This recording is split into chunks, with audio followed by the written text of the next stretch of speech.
Okay, the government shutdown, if you listen to Congresswoman Ansari earlier, I mean, she's putting this on you guys. And you guys are saying, pass the continuing resolution to keep the government open, and we'll negotiate these Obama ACA subsidies that are going to run out. We'll do that later. Is that kind of the long and short of it? Well, listen, the Democrats can point the finger all they want and leave it up for interpretation, but these are the facts. We voted to keep the government open. They voted to shut the government down. Whether they want to justify why they did that, and if they have reasons to do that, that can be a second point of conversation. But to your first one, who caused this shutdown? Democrats caused this shutdown. There is no question about it. Just the voting record shows it. We voted for the keeping it open. They voted to shut the government down. And we only need a majority in the House to keep it open. But in the Senate, we need 60 votes to keep it open. And we haven't found 7 Democrats that are willing to cross their party line, come over and do the right thing and keep the government open, including our 2 senators, Mark Kelly and Ruben Gallego, who continue to vote to keep the government shut down.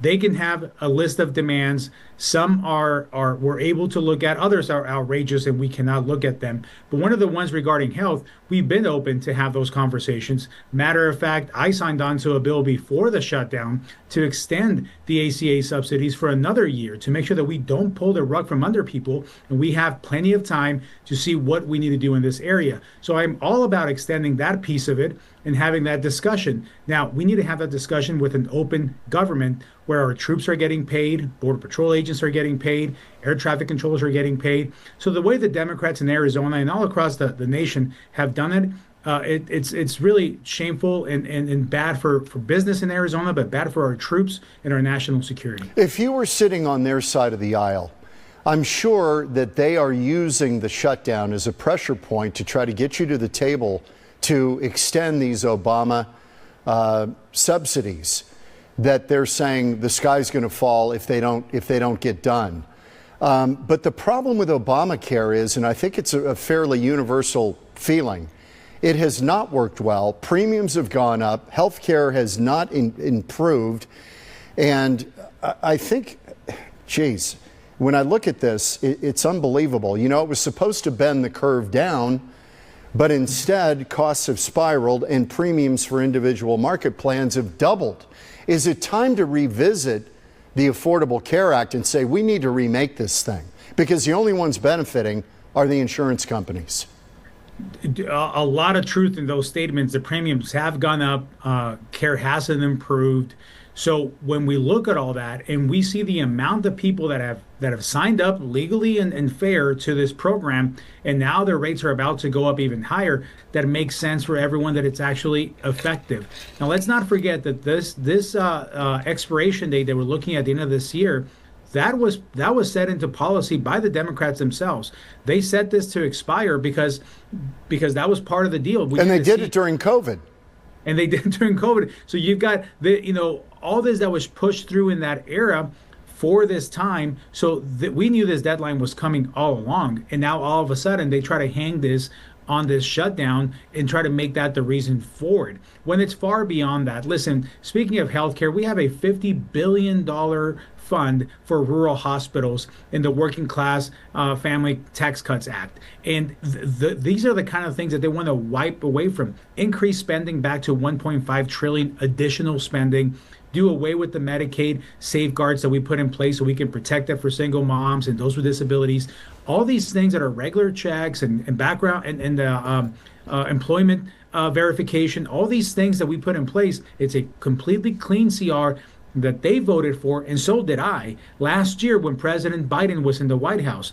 Now they don't want to pass it under President Trump because they want to shut it down out of politics. Can you the case. Can you clear something up, Congressman? This idea that illegals would be again able to, we would be essentially covering some of their medical costs, and the president has said that's just not going to work. As I read it, The Democrats want to repeal a section of that would open the door for certain states, blue states, to again get federal Medicaid funding to cover certain medical expenses for illegals. That's a non-starter for you guys, right? That is a non-starter. That was one of the big pieces that we implemented to be able to save money on Medicaid so that those people that are supposed to be on it are able to receive it. Of course, the traditional population like single moms and those with disabilities and in poverty, but also the extended population that in Arizona we extended to that shortly after this whole thing passed. Also making sure that if people that are here not with a legal status are not able to receive these benefits. And the Democrats claim that it's not about that no one's receiving them right now, and they'll continue to peddle and say those lies. But if you look at that section that you're mentioning, it's on the Mike Johnson's page and a lot of our websites as well, the exact section that they want to repeal that opens up the door for these services to be provided for people that are not legally, which takes away from our citizens services and benefits. Okay, checks will stop going out on the 15th of October. Is that kind of becoming the moment where everybody's going to get sober, figuratively, it could be literally, and come to the table and say we got to pass the CR and open the government? There are certain dates I think will be strong pressure points. One of the ones that I've been keeping track of is definitely that one, the 15th, where our troops get paid again. So if our troops start missing payments, you're talking about junior enlisted personnel here that they live paycheck to paycheck. Many of them are supporting young families that now are required to come to work, provide a service to our nation of protecting us, and going home without a paycheck. A group that still does, you know who? Members of Congress. Yep. Members of Congress still get paid unless you request personally to withhold your own pay, which I did in out of principle, in solidarity with all the federal employees that are not getting paid. However, our two senators, Mark Kelly and Ruben Gallego, did not do that. And Senator Gallego went as far as saying that he couldn't afford it because of his mortgage and he has 3 kids. Well, a lot of these federal employees also have mortgages and 3 kids. He's voting to shut the government down while not joining them in withholding his pay. I think that's shameful, but also a very important one. Here in Arizona and across the nation is the WIC payment for women and children in need. That money is geared to run out towards the end of this week, early next week. That also is very concerning because now we have families depending on these funds. Now, didn't the president, Congressman, President Trump said he was going to use tariff money to pay for WIC to keep it going? Is that still workable? That is, they dug deep into this rule from the 1930s when they can take receipts from customs as they coming across, food coming across the border, and they're able to redirect some of that money. This is out of the benevolence of the White House of saying, listen, the Democrats are playing games with this, but we're gonna work on keeping every part possible open, including the funding of the WIC program. Okay, so, let me pivot if we can to ICE. Sure. And your family, you came over from Mexico, became a citizen of this country. You serve in Congress now. It's the American dream. I've got to get your take because you live in a fairly Hispanic district in southeastern Arizona. You've got a pretty big makeup of Hispanics there. How are the ICE raids going over in your district? I haven't seen any report of a specific ICE raid that is happening here in the way that it's happening in other parts of the country. We have issues on the border, on the security side. We had them more prevalent under the Biden administration that have pretty much disappeared under the Trump administration. We feel a lot safer now with Border Patrol being fully available and empowered to do their job. We're grateful for the officers in ICE and CBP and Border Patrol that continue to do their job and their work, who, by the way, again, they're not getting paid right now to keep us safe.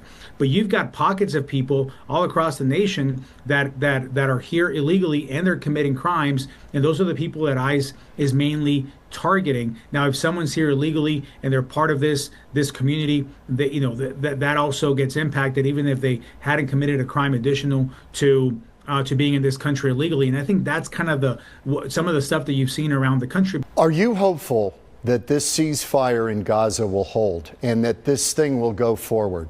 How optimistic are you? I am very optimistic.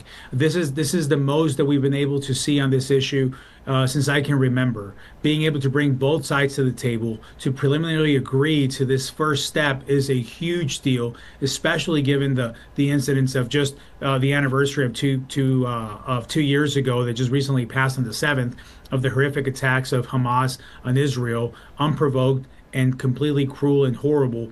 And now for Israel to be able to come to the table and Hamas accepting some of these demands and agreements, I think it's huge that we're to this point, especially with the release of the hostages. I'm very optimistic, and no one could have done it except President Trump. Before we let you go, Congresswoman Ansari said that the big, beautiful bill was a bunch of tax cuts for the Republicans' friends who were millionaires and billionaires. Is that true?